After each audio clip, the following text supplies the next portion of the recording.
I found a rather interesting vintage lens rather recently. It is the Vivitar 20mm 3.8. Wide-angle primes are kind of rare out there, and this lens, of course, is rather interesting.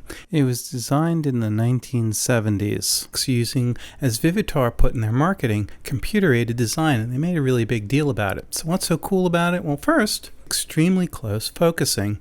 It says something like 6 inches, but in reality that's about 2.5 inches from the front of the lens. So that's really pretty remarkable.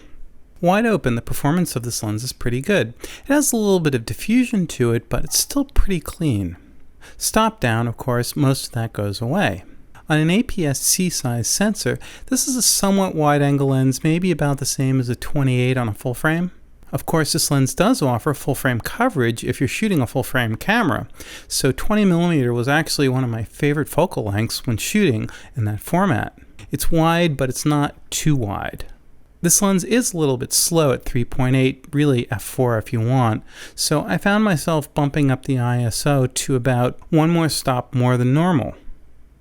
The optical performance of this lens is really pretty stunning. It's really very nice. The diffused look to it is something that I really dig because it's soft and subtle, like putting a black pro mist in front of the lens. Yet it doesn't have some of the wacky chromatic aberrations some other vintage lenses have that give different colorations.